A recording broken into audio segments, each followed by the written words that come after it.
Hello साथियों, आज की इस वीडियो में हम लोग पढ़ने वाले हैं एकात्मक शासन तथा संघात्मक शासन किसे कहते हैं। साथ ही हम लोग जानने वाले हैं कि भारत में जो है किस प्रकार की शासन व्यवस्था है, संघात्मक है कि एकात्मक है या कुछ अन्य है। अंत में इसको भी लेकर हम लोग डिस्कस करेंगे। ठीक है, तो आइए सबसे पहले हम लोग समझते हैं कि राज्य के विभिन्न इकाइयों तथा केंद्र के बीच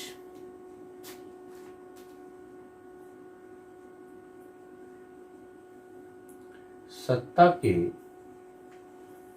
विभाजन एवं इनके राज्य और केंद्र के, ठीक है, परस्पर संबंधों के आधार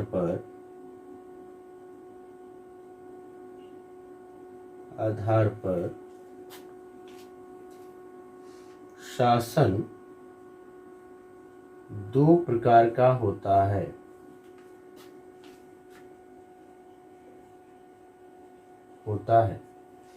कौन कौन से दो प्रकार होते हैं? तो एक है एकात्मक शासन या एकात्मक सरकार, यूनिटरी गवर्नमेंट, और दूसरा है संघात्मक शासन या संघात्मक सरकार, फेडरल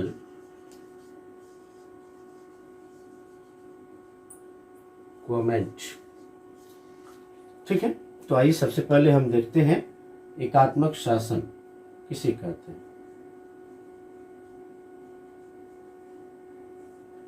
एकात्मक शासन, यूनिटरी गवर्नमेंट। वैसे इसके नाम से ही स्पष्ट है कि यह ऐसी शासन व्यवस्था होगी जिसमें सारी शक्तियां किसी एक हाथ में ही होगी। यही होता भी है, यह ऐसी शासन व्यवस्था है जिसमें सत्ता की जो सारी शक्तियां हैं वह केंद्र के हाथों में निहित होती है। यदि प्रांतों को कोई शक्ति मिली हुई भी है तो वह जो है संविधान प्रदत्त नहीं होता है, वह केंद्र के द्वारा जो है उनको शक्तियां प्रदान की गई रहती है। ठीक है, इस चीज को आप समझेंगे। लिखेंगे ऐसी शासन व्यवस्था जिसमें शासन की संपूर्ण सत्ता एक केंद्रीय सरकार में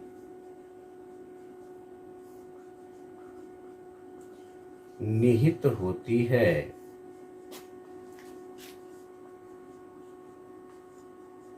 एकात्मक शासन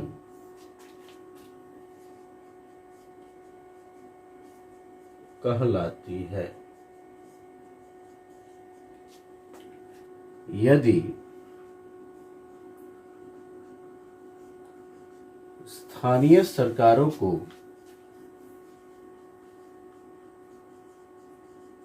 कोई शक्ति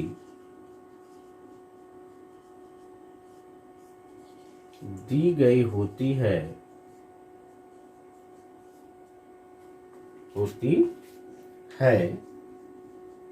तो वह केंद्रीय सरकार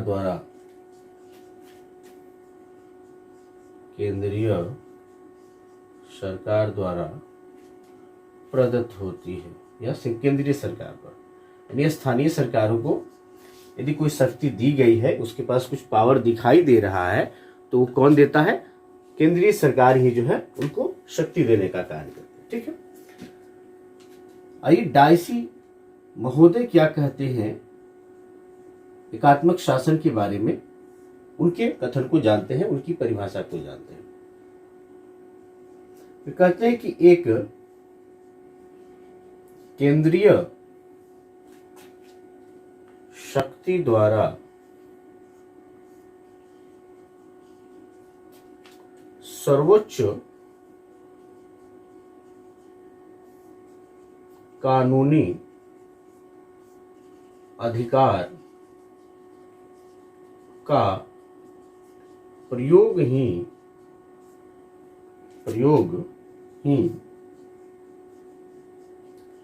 एकात्मक शासन है। यानी सारी शक्तियां कहाँ होती है? उसी केंद्रीय शक्ति के पास निहित होती है। क्लियर है? तो उसके बाद से गार्नर महोदय भी इसको डिफाइन करते हैं और क्या कह रहे हैं। गार्नर के कथनों के अनुसार हम देखते हैं, जब सरकार की संपूर्ण शक्तियां संविधान के अनुसार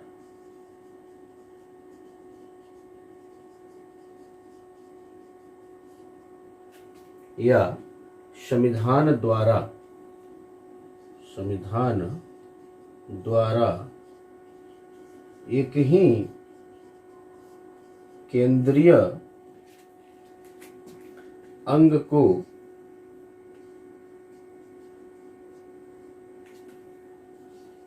दे दी जाए और उसी से स्थानीय सरकारें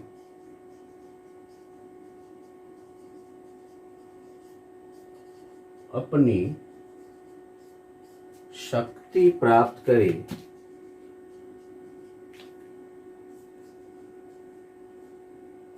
तो वह व्यवस्था एकात्मक शासन व्यवस्था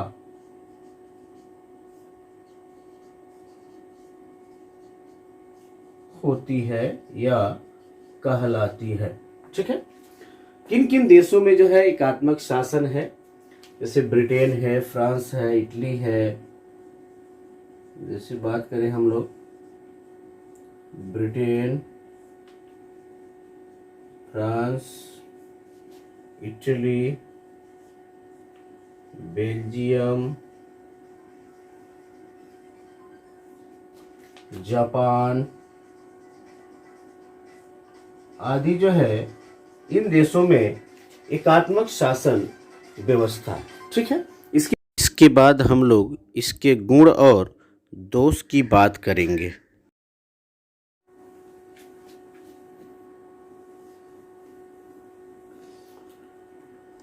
एकात्मक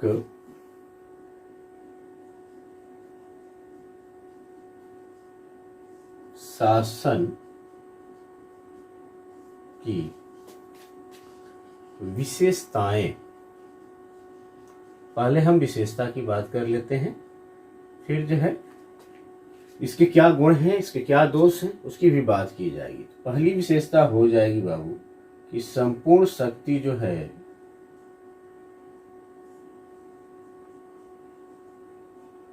केंद्रीय सरकार में निहित होती है। एकात्मक शासन में पूरी शक्ति केंद्र के हाथों में ही निहित होती है। ठीक है? संविधान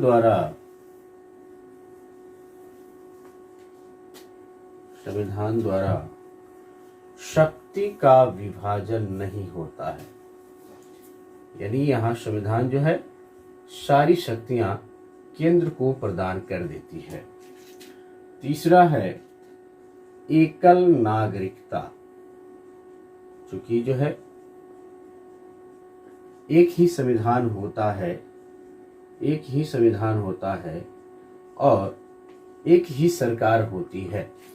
सरकार तो स्थानीय सरकार भी हो सकती है, लेकिन सारी शक्तियां जो है केंद्र के हाथों में ही होती है, तो उस केस में जो है एकल नागरिकता का प्रावधान मिलता है। ठीक है, ये ध्यान रखिएगा। उसके बाद इसके गुण क्या हैं? गुण की बात हम लोग करें तो गुण में पहला गुण लिखिएगा सत्ता की सार्वभौमिकता। एक ही सरकार होती है तो वो फिर सार्वभौमिक होती है। फिर जो है कम खर्चीली सरकार। कम खर्चीली सरकार, भाई एक ही सरकार है, केंद्रीय सरकार है, केंद्रीय सरकार के हाथों में सारी शक्तियां नहीं थे तो खर्च कम पड़ते हैं। और जो है कई तरह के गवर्नमेंट हो जाए तो फिर वहाँ खर्च ज़्यादा पड़ जाते हैं, क्योंकि सदस्यों की संख्या क्या हो जाती है, बढ़ जाती है। तो कम खर्चीली सरकार है। तीसरा जो है एकीकरण की भावना। लोगों के बीच जो है एकीकरण की भावना पाई जाती है, यानी क्षेत्रीय स्तरों पर या जो है पूरे जो है देश स्तर पर लोग अलग अलग भागों में नहीं बढ़ते हैं, बस राष्ट्र के वो नागरिक हैं ये समझ के रहते हैं। जैसे मान लीजिए भारत में अलग अलग प्रांत हैं और अलग अलग प्रांतों की अलग अलग सरकार है, तो कुछ लोगों के मन में ये भी बातें आ जाती है कि मैं उत्तर प्रदेश का हूँ, मैं गुजरात का हूँ, मैं बिहार का हूँ, मैं महाराष्ट्र का हूँ, है ना। और कुछ लोग राष्ट्रवादी जो हैं वो समझते हैं कि मैं भारत का हूँ। ये तो शासन प्रशासन की सुविधा के लिए क्षेत्रों को बांटा गया है, लेकिन जहाँ पे सिर्फ यही व्यवस्था हो कि बस एक केंद्रीय सरकार ही है, फिर जो है वहाँ एकीकरण की ही भावना दिखाई देती है। वहाँ इस तरह के सोच का उत्पन्न होना संभव ही नहीं हो पाता है कि वो क्षेत्र के आधार पे अपने आप को देख पाए। ठीक है, अगला है संकट काल के लिए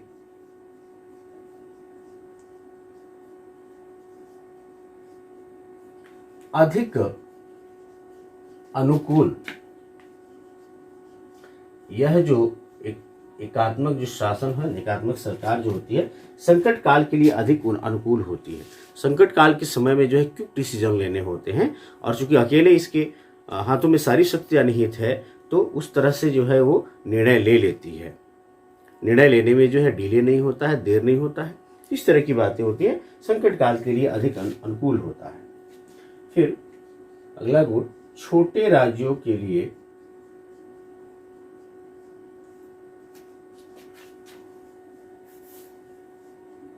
उपयुक्त।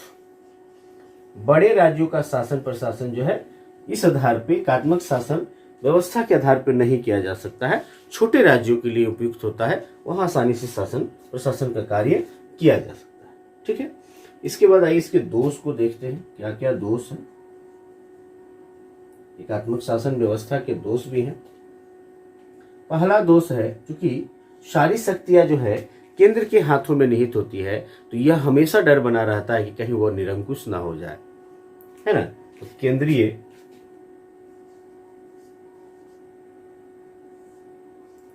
सरकार के निरंकुशता का भय, हमेशा भय बना रहता है कि वो निरंकुश ना हो जाए।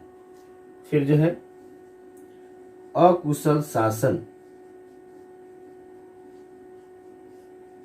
क्योंकि एक केंद्र में बैठी हुई सरकार है, उसको जो है पूरे देश में शासन प्रशासन करना है, तो अच्छे से शासन चल नहीं पाता है। क्षेत्रीय स्तरों का, क्षेत्रीय डिमांड्स की और तमाम तरह की चीज़ों के ज्ञान नहीं होते, उनकी जानकारियां नहीं होती, तो शासन अच्छे से नहीं चल पाता है। तो अकुशल शासन होता है। स्थानीय चेतना का अभाव होता है। स्थानीय लोग जो है सरकार और शासन व्यवस्था को लेकर उतने एक्टिव नहीं होते हैं, चेतना का अभाव। और वहीं जो है स्थानीय सरकार वगैरह हो जाए तो जो है हर एक देश के हर एक पार्ट से लोग जो है राजनीति में बढ़ चढ़ के हिस्सा लेते हैं, उनके अंदर राजनीतिक चेतना भी आती है। और चौथा, बड़े राज्यों के लिए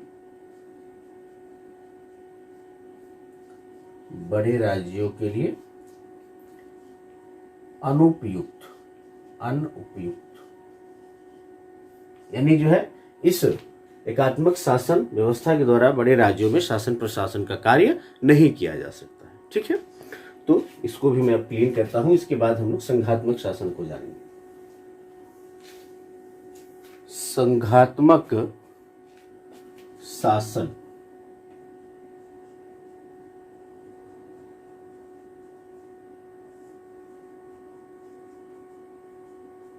फेडरल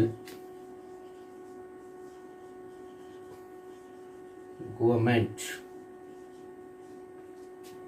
ये जो फेडरेशन शब्द है ना, फेडरेशन, यह एक लैटिन वर्ड है, लैटिन वर्ड है। कौन है? फोएडस। फोएडस से निर्मित है, लैटिन वर्ड फोएडस से बना हुआ।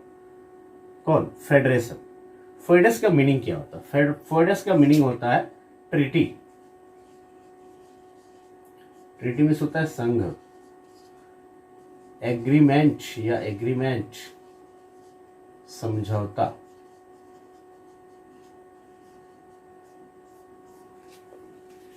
इसका मतलब क्या हुआ? संघात्मक शासन जो है वैसी व्यवस्था होती है, वैसी शासन व्यवस्था होती है जिसमें कई छोटे छोटे प्रांत जो है समझौते के तहत एक संघ में सम्मिलित हो जाते हैं और अपने लिए एक सम्मिलित संघ शासन की व्यवस्था करते हैं। साथ ही जो है उस केंद्र को भी कुछ शक्तियां प्राप्त होती है और राज्यों को भी शक्तियां प्राप्त होती है। कई छोटे छोटे जो, मान लीजिए कई छोटे छोटे राज्य हैं, प्रांत है, ये क्या हो गए? सम्मिलित हो गए और एक संघ का उन्होंने निर्माण कर लिया और अपने लिए जो है एक सुप्रीम पावर इन लोगों ने रख दिया कि भाई ये एक संघ बना इनका, तो संघ के आधिपत्य को इन लोगों ने स्वीकार कर लिया और अपने खुद तो इनके पास कुछ पावर है ही, इनको भी पावर मिला रहता है और संघ को भी पावर मिला हुआ रहता है। तो यहाँ पे जो है क्या होता है, शक्तियां विभाजित होती है, संघ केंद्रीय सरकार में और प्रांतीय सरकार में। ये बात आपको याद रखनी है। आइए क्या है इसकी परिभाषा देखते हैं। वह शासन व्यवस्था जिसमें कई छोटे छोटे राज्य एक समझौते के आधार पर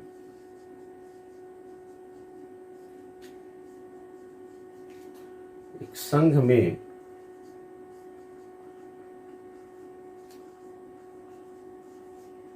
सम्मिलित होते हैं। एक हटा दीजिएगा, समझौते के आधार पर एक संघ में सम्मिलित होते हैं तथा अपने लिए एक सम्मिलित संघ सरकार के आधिपत्य को स्वीकार करते हैं। स्वीकार करते हैं संघात्मक शासन कहलाता है।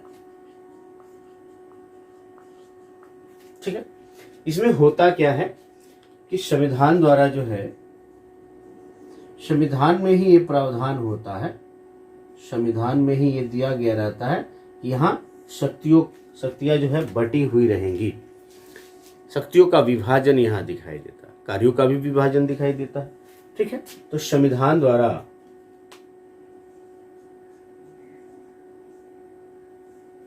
शक्तियां प्लस कार्य क्षेत्रों का प्रांत एवं केंद्र में विभाजन है ना। दूसरा क्या होता है, प्रांत की अपनी अलग अलग सरकार होती है, अलग अलग सरकार प्लस एक सम्मिलित संघ सरकार भी होती है। ये होता है इसमें, ठीक है। आइए जो है देखते हैं कि गार्नर महोदय ने क्या कहा। गार्नर महोदय के कथनानुसार जानते हैं कि संघात्मक शासन की क्या परिभाषा हो सकती है। कहते हैं कि संघ सरकार एक ऐसी शासन व्यवस्था है जिसमें शासन की संपूर्ण सत्ता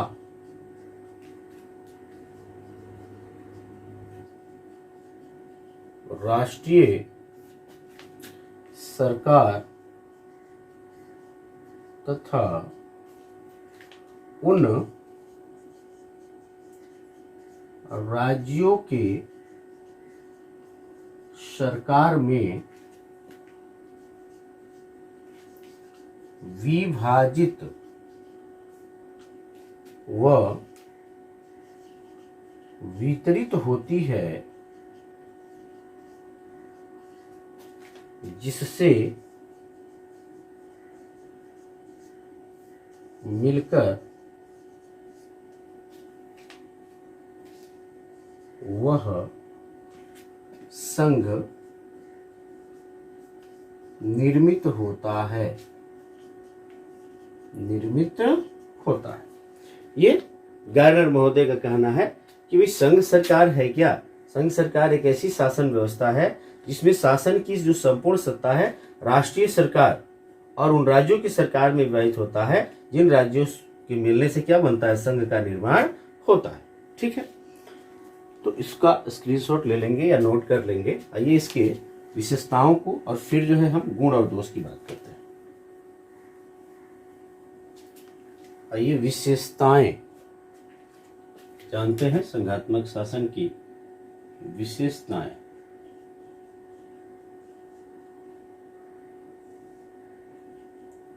ठीक है, तो पहली विशेषता तो आपको याद रखना है कि कई राज्यों का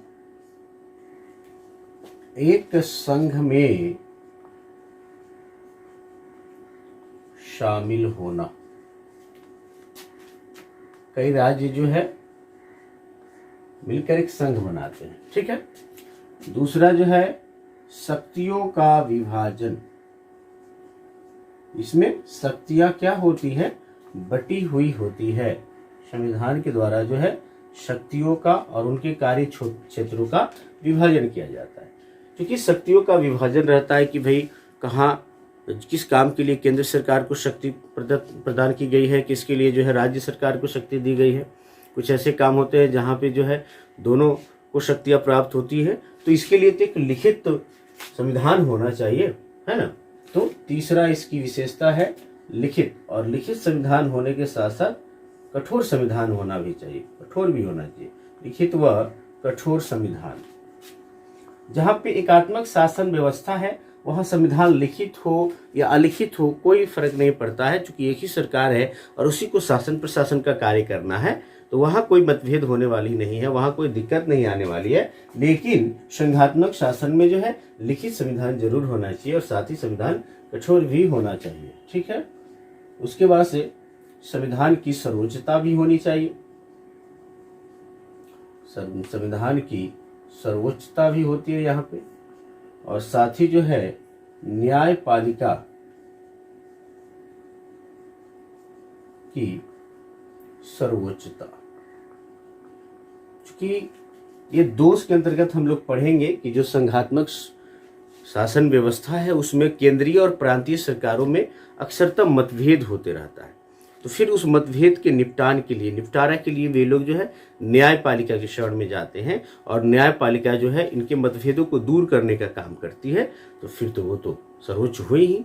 तो न्यायपालिका को जो है सर्वोच्चता मिला हुआ रहता है किसमें? संघात्मक शासन में। इसके गुण लिखते हैं। गुण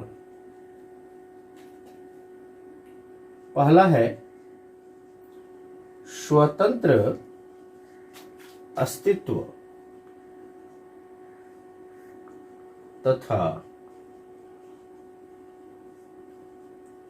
राष्ट्रीय एकता का तालमेल दोनों दिखाई देता है। एक स्वतंत्र अस्तित्व भी होता है और राष्ट्रीय एकता का तालमेल भी दिखाई देता है। तभी तो एक साथ जो एक संघ बना के है सब ना। फिर जो है केंद्रीय सरकार के निरंकुशता या केंद्र के निरंकुशता का भय नहीं, क्योंकि यहाँ शक्तियां बटी हुई रहती है, ये भय नहीं रहता है कि जो केंद्र है वो क्या हो जाएगा, निरंकुश हो जाएगा। जिस तरह से एकात्मक शासन में इस तरह का भय लगा रहता है, ऐसा यहाँ नहीं होता है। फिर जो है ये बातें लिख दीजिए, संविधान की सर्वोच्चता, संविधान सर्वोच्च होता है। न्यायपालिका की सर्वोच्चता,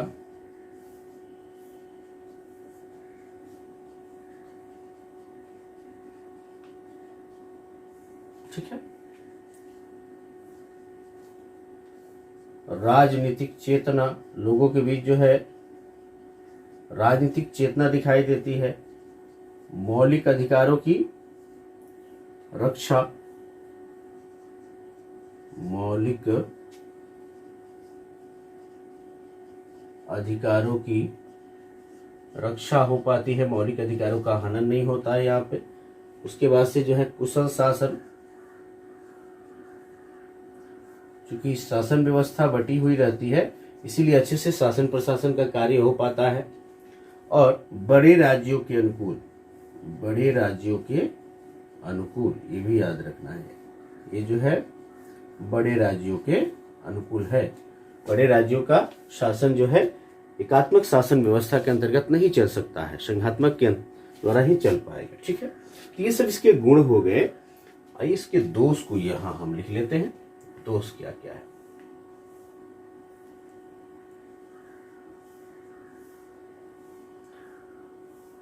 दोष, पहला दोष याद रखिएगा कि दुर्बल केंद्रीय सरकार यहां होती है। क्योंकि शक्तियों का विभाजन हो गया रहता है प्रांत और केंद्रों में, तो जो केंद्रीय सरकार है, जिस एकात्मक शासन व्यवस्था में केंद्रीय सरकार जितनी मजबूत होती है, संघात्मक शासन व्यवस्था में नहीं होती है। तो दुर्बल केंद्रीय सरकार याद रखिएगा, ठीक है। दूसरा दोष है केंद्र तथा प्रांतों में मतभेद। किसी मुद्दे को लेकर, किसी बात को लेकर अक्सरता जो है केंद्र और प्रांत में मतभेद हो जाता है। तीसरा, निर्णयन में विलंब, निर्णय लेने में क्या हो जाता है, विलंब हो जाता है। क्योंकि केंद्र सरकार और प्रांत सरकार दोनों को मिलकर निर्णय लेने होते हैं, तो अलग अलग मत के कारण जो है किसी मुद्दे पर निर्णय लेने में क्या हो जाता है, देर हो जाता है, विलंब हो जाता है। और जब निर्णय में विलंब हो जाएगा तो आपातकाल की जो समस्या है, आपातकाल की समस्या से निपटने में क्या होगी, दिक्कत होगी ना।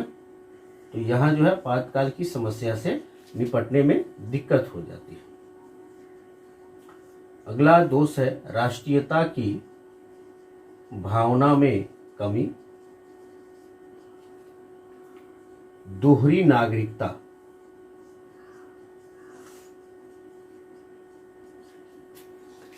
राष्ट्रीयता की भावना में कमी दिखाई देती है संघात्मक शासन में। प्रांत को लेकर भी लोगों को चिंता होती है और देश को लेकर भी होती है, तो प्रांत को लेकर ज्यादा जो है वो झुकाव में रहते हैं, तो राष्ट्रीयता की भावना की कमी दिखाई देती है। और दोहरी नागरिकता, भारत में वैसा नहीं है, भारत में तो संघात्मक शासन व्यवस्था ही है। वैसे संघात्मक नहीं कहेंगे, क्योंकि आपातकाल की स्थिति में, जैसे यहाँ मैंने लिखा ना कि आपातकाल की समस्या से निपटने में दिक्कत, क्योंकि निर्णय में विलंब होता है। लेकिन भारत के संविधान निर्माताओं के अंतर्गत इतनी अधिक दूरदर्शिता थी कि उन्होंने जो है, जब संकट काल की का समय आता है, इमरजेंसी के टाइम में, वो सारी शक्तियां कहाँ हो जाती है, तो जाके केंद्र में निहित हो जाती है। यानी वहाँ पे जो है यूनिटी गवर्नमेंट का स्वरूप दिखाई देता है। और इस तरह से नॉर्मल टाइप में जो है फेडरल गवर्नमेंट का स्वरूप दिखाई देता है। तो इमरजेंसी से भी हमको निपटने में कोई दिक्कत नहीं होती है। और हमारे यहाँ दोहरी नागरिकता नहीं है, हमारे यहाँ जो है एकल नागरिकता का प्रावधान है। बात करेंगे वैसे इसको लेकर, ठीक है। तो यह इसका दोष है कि इसमें क्या होता है, दोहरी नागरिकता होता है, ठीक है। उसके बाद से अगला है धन तथा समय का, आई होप कि आप देख पा रहे होंगे, अधिक व्यय। धन तथा समय का अधिक व्यय होता है, क्योंकि यहाँ पे केंद्र में सरकार होती है, राज्यों में सरकार होती है, तो फिर उसकी व्यवस्था में, उसके संचालन में, तमाम तरह की चीज़ों में जो एकात्मक शासन है उससे ज़्यादा धन का व्यय होता है। ठीक है, कोई दिक्कत नहीं है, धन का व्यय होना चाहिए, लेकिन शासन व्यवस्था अच्छी से चलनी चाहिए, लोगों को सुविधाएं मिलनी चाहिए, है ना, ये चीज़ होना चाहिए। क्वालिटी डैश फर्स्ट, कीमत तो लगेगा क्वालिटी का, ठीक है। उसके बाद से जो है अगला है विघटन का भय। हमेशा ये भय बना रहता है कि वे जो एक संघ, कई प्रांत मिलकर एक संघ का हिस्सा बने हुए समझौते की बदौलत कहीं अलग ना हो जाए, कहीं विघटित ना हो जाए, इस चीज को लेकर हमेशा भय बना रहता है ना। तो विघटन का भय, ये ध्यान रखिएगा। आखिर में कहाँ कहाँ, किन किन देशों में जो है ये संघात्मक शासन व्यवस्था दिखाई देता है, तो अमेरिका है, यूएसए, उसके बाद से जो है स्विट्जरलैंड है, स्विट्जरलैंड, ऑस्ट्रेलिया है, ब्राजील है, भारत है। अर्ध संघात्मक, संघात्मक के अंतर्गत आप रख सकते हैं इसको, लेकिन इसका है अर्ध संघात्मक। बात करें भारत की, तो भारत में दोनों स्वरूप दिखाई देता है, संघात्मक भी और एकात्मक भी। तो भारत में अर्ध संघात्मक शासन व्यवस्था है, क्वासी फेडरल। यहाँ गवर्नमेंट है, इमरजेंसी के टाइम में सारी शक्तियां जो है केंद्र के हाथों में जाके निहित हो जाती है, और नॉर्मल समय में जो है शक्तियों का क्या होता है, विभाजन होता है। केंद्र के हाथों में शक्तियां होती हैं और प्रांतों के हाथों में भी शक्तियां निहित होती है। तो आज की इस वीडियो में इतना ही। आई होप कि आपको ये वीडियो बहुत अच्छा लगा होगा। Thank you for watching this video guys.